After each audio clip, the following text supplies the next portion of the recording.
Today finally is the video for the gown. I have been home now for a little bit and my video got delayed because of a lot of doctor's appointments mishaps, but it's finally here now. Obviously I have already made the gown. I've already filmed the rest of this video, but I never did an intro, so we're doing it now. It's just a couple things that I want to note. I mentioned in the mock-up video, and I think a couple times in this video, that I'm gonna need flipper bones in this. Flipper bones are just little bones, like they're little corset bones that you put into a sleeve, I guess, and then you stitch one end down to the inside of your neckline, and then you can just tuck the other end into whatever support garments you're wearing, and it keeps everything really like stuck to your body and in place, and so it doesn't shift around. It's just like a secret of couture sewing. Also, if I'm kind of sweaty right now, it's very hot here. It's like 90 some degrees, so it's a little bit hot in here.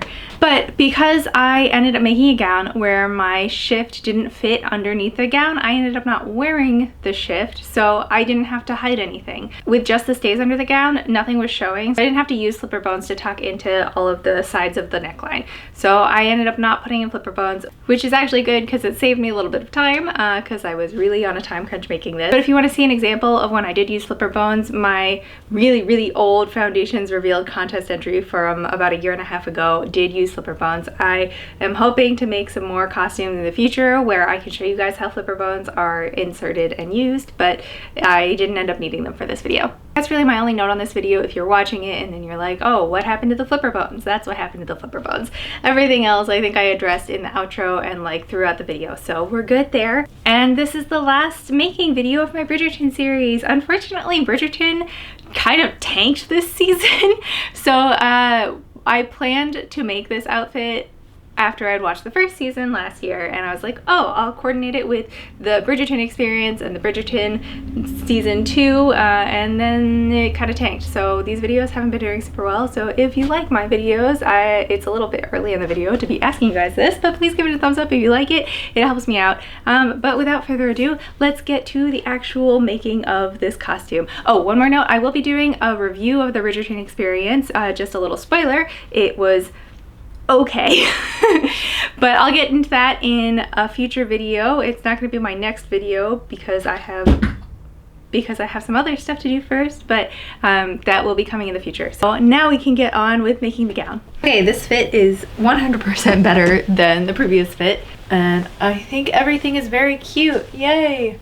The gathering for this is a little bit not correct, but I think that's just, it's gonna change.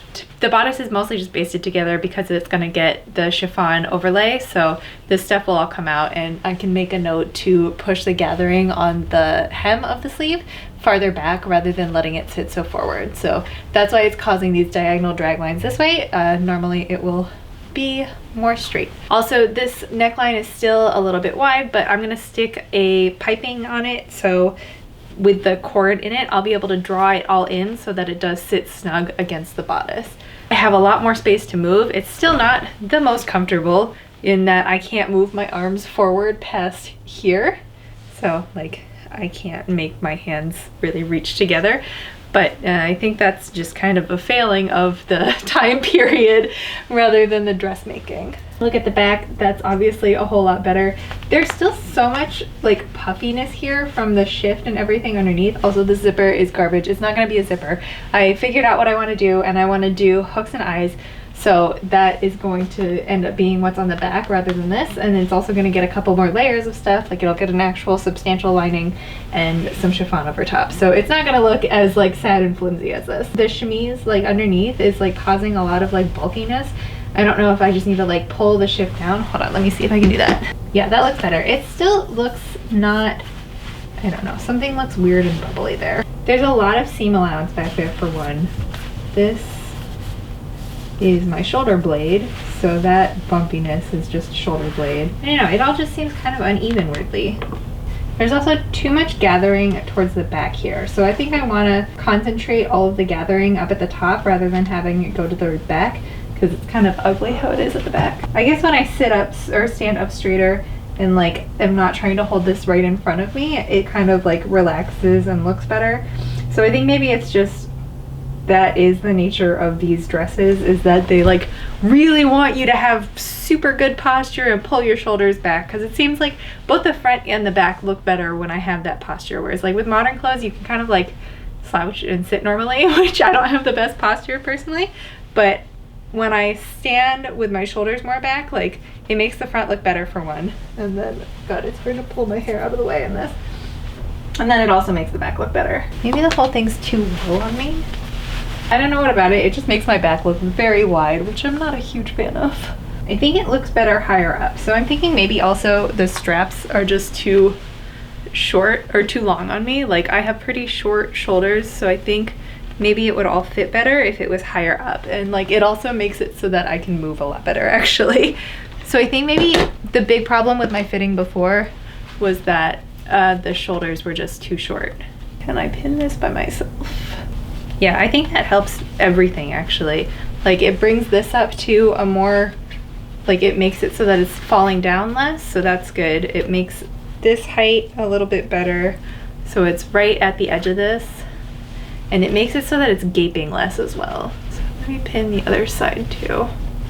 This one's gonna be harder because I'm not left-handed. That certainly feels a lot better. Like I can actually move my arm around, so that's cool. I do think that this now is maybe too short. I don't know, can I shove the shift up there? Worst comes to worst, I will be historically inaccurate, but Bridgerton accurate, and just not wear the shift. This side seems to be fine, but maybe I brought it up less. Yeah, that whole thing I think looks a lot better from the front for sure. Like it seems to be sitting more correctly on the right, at the right place, and like it feels like this is actually sitting right at the under bust instead of like wanting to just kind of go wherever it is going. Let's look at the back again. Yeah, I think the back also looks a lot better when it's raised up like that, and I think once it's in a more substantial fabric, or like when it has, I'm going to be underlining it in cotton, or not actually underlining it, it's just going to be lined in cotton, so this will be a little bit more substantial than this rayon lining, which is like, it's a lining, so it's fairly thin. It also helped with the way the back of the waistband was dipping down, so you can see that it's still doing it a little bit, but it was a lot worse before, so that's good. Great, so I think that this fitting is good, and we can move on to the rest of the pattern alterations and cutting. Oh, I did give this more of a train, and I think that looks better just for the drama, so I'm gonna be leaving that. Oops. So I guess my camera wasn't recording when I talked about this, but basically what I'm going to be doing is I trace this off, and I'm going to expand it so that I get gathering all along the bottom and all along the top for the chiffon layer. So the base layer is going to be just like flat, it'll be a shell, and then this will be like all gathered, but I don't want any gathering under the arm just because it makes it look really poofy, and it's like not a good way, and it's not as comfortable. So I'm only doing gathering in the front and in the back. So on the front and the back, behind the arm's eye and in front of the strap. So it's already got darts in it. Each of these darts is about 1 inch, so I can already add that into increasing the volume. But along the bottom here, when this was all still together, this was about 6 inches. Minus the 2 inches for these darts, that makes the total bottom like length of this line 4 inches. So I want to make it double that so that I have a good amount of gathering, so that'll be 8 inches total. Those 2 darts, that's 2 inches of extra room. So I want to add 2 more inches across these 5 slash marks, so that'll be about 3/8 to a ½ inch each. Like it's okay if it goes a little bit over. For the top, we don't have any darts here, so I'm going to be adding volume in through only the slashes. From about like here to the center front, when this was all together, was about 6 inches also. So to double that, I want to add in 6 more inches. So each of these 5 slashes is going to get about 1 inch, maybe a little bit more. Did that actually get 1 inch? Yeah, so these are getting a little bit more than 1 inch at some of them. So it'll be a little bit less than double maybe, but I'm aiming for double.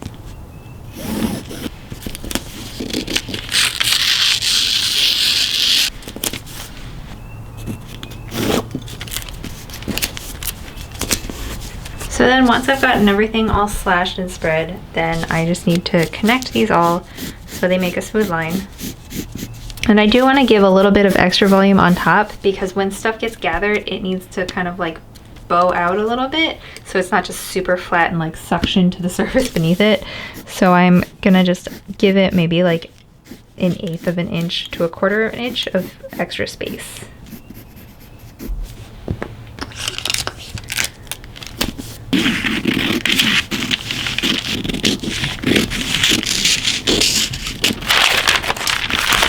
So that's the front, and I'm going to do the side back, and then I'm also going to trace off the actual back piece. This is about 3 inches, and I've got 3 hash marks, so I want 1 inch for each one.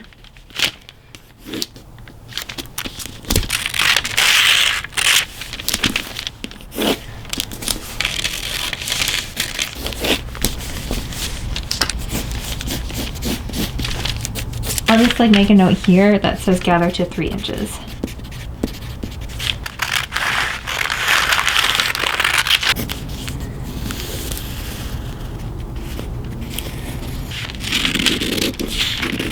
So for the back piece, I want all of the gathering to come from the neckline rather than the armscye or from where the strap goes. So I'm going to slash from the waist to the neckline only, and I'm not going to do any slashing up into here really.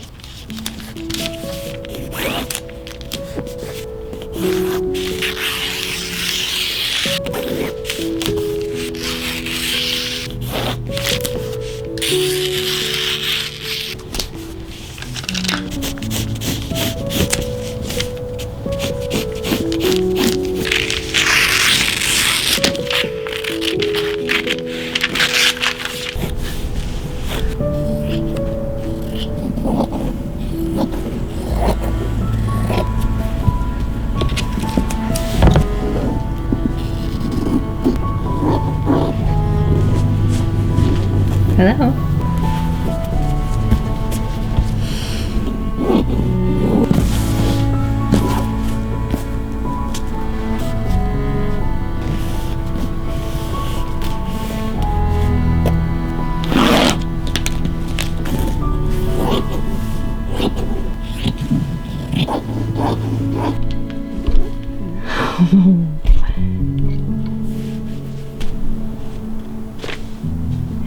Okay, you go back to sleep, baby.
Even though this is getting covered with a layer of chiffon, so it's going to be kind of bubbly and puffy, I want to reduce as much bulk from the darts as possible. So I've pressed the darts in different directions on the outer and the lining. So on the outer, I've pressed the darts towards the inside so that the shadow it creates goes towards the outside.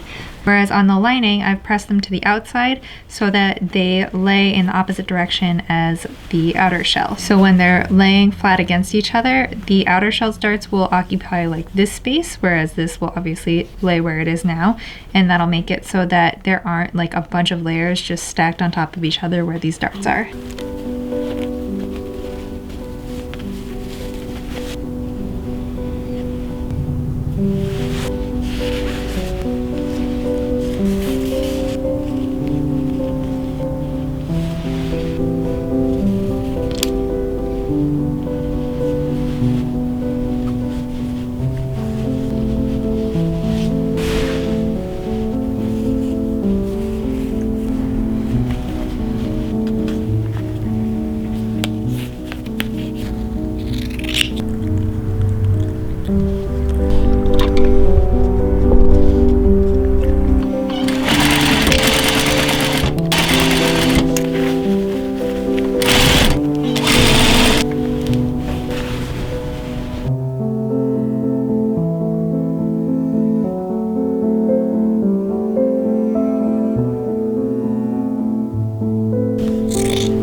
put the skirt onto the bodice, I'm going to stick a placket on there so that everything stays nice and like cleanly finished. I'm going to do that first by encasing these raw edges here in these layers of chiffon. The one that's going to be on the inside, so there has to be an overlap. That's just how hook and eye bodices work. Like obviously one has to overlap so that they can like hook together. And I'm going to make this the overlap side. This side will get a slightly longer placket, and that'll end up being 1 inch wide past like here. And then the other side will just get a 1/2 inch, so it'll just encase right around that edge.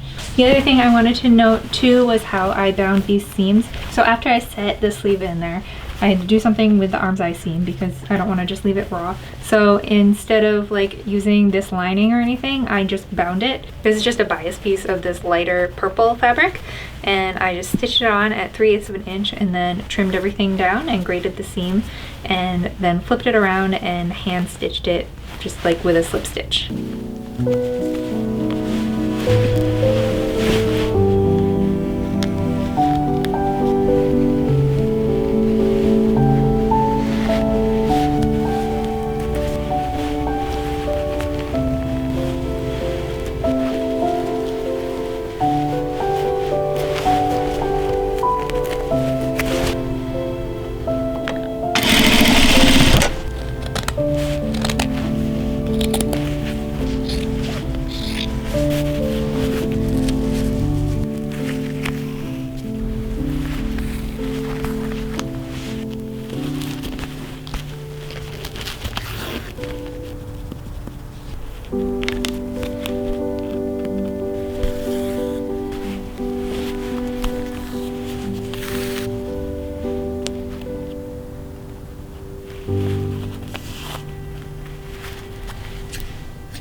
So I accidentally cut part of the chiffon a lot shorter than the lining. It turned out fine. I tried it on and it's an okay length, but I need to trim all of this lining down so that it's the correct length and not like hanging out.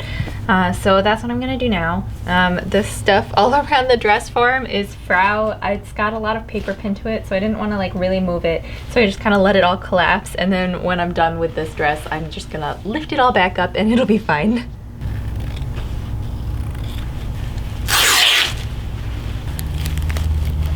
Okay, I cut half of it, so then I should be able to just fold it in half and do the other half, so that should be fine now.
Okay, final thoughts on this dress. I think it turned out really well. I'm really happy with it. This is the one part of this series. I mean, I really like the undergarments. but they're undergarments. While I was not super happy with Micah's costume, I'm very happy with mine. I think it's very cute and it's sparkly, and I love the beads and the lace, and I like the length of the train. I'm really happy with how it turned out. It is fairly comfortable. It doesn't have hoops that make it hard to walk around people. It doesn't have a corset that goes through the waist that makes it hard to like bend over and pick stuff up. Like, I'm pretty mobile in this costume, and I don't have a wide berth, which maybe I would have appreciated at this Bridgerton event because it was very crowded. I still wore my mask, so we're good. But it's fairly easy to walk in this. The only thing is that I can't walk backwards, which I forgot a couple times because I just straight up trip on this train. I think just generally anything with a train, don't walk backwards in. But you know, for the patterns, I think the skirt pattern worked out really well. I think that was the black snail pattern. I ended up expanding it quite a bit for the underskirt of the gown, so the lighter purple part, and just kind of slashing and spreading the bottom so that the hem was a lot wider, so I had more hem volume. And then for the chiffon overlay, I just made them big rectangles and gathered them down. So I used kind of the same slope of the hem for the outer layer, but I did just make them big rectangles. I think that worked really well. Like, I think that it gave a lot of volume and made it like cute and gathered. It did make it really puffy at the top, but once I put the lace applique on it, then it did make it a lot more compressed, and like you could actually see not the waist, because you know Regency doesn't actually go through the waist, but it made it so that the waistline, like the raised waistline, was more visible and didn't just kind of puff out and become a blob with my sleeve. So the lace really helped with that. Angela Clayton's pattern I found needed a whole lot of tweaking. She's just very clearly not the same size as me, so it didn't really work out. I think that maybe I would have been better off if I had drafted my own pattern, or if I'd used a different commercial pattern that has graded sizes. But it ended up working out eventually, so it's fine. The big thing that changed in my plans is that I can't really wear the undergarments with this. And I guess that makes sense for the style of Bridgerton clothing. So like in the show, you see that they're only wearing stays.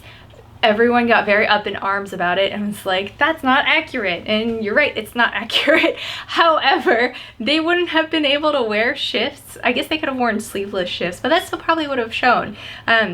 You can't really wear undergarments besides the stays under the kinds of sleeves they were making. So the ones that I made, it even was kind of not enough coverage to cover my shift. And like, if I had worn the shift with this, I would have had to do flipper bones all along the neckline. I didn't end up having to do all those flipper bones because I didn't wear the shift. Probably not as good for the laundering of this garment. I am gonna have to wash it very thoroughly now because I'm just sweating right onto it rather than onto the shift, but that's okay. I can just hand wash it. It's not a big deal.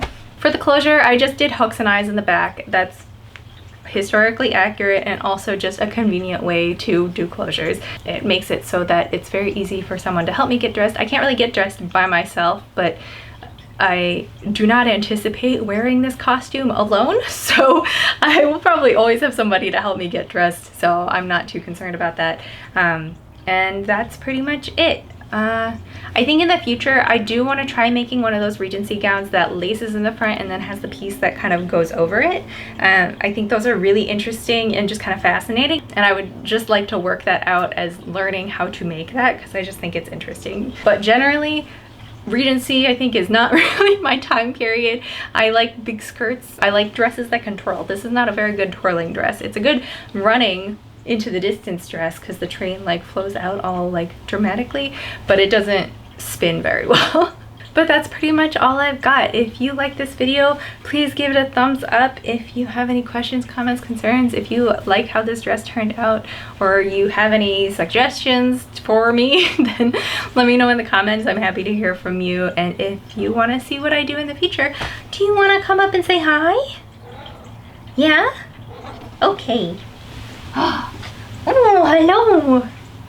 If you want to see my projects in the future, I'm kind of figuring out where the rest of this channel is going. And if you want to see Baby Bad in the future, then please subscribe. I hope to see you guys in the next video. Okay, bye.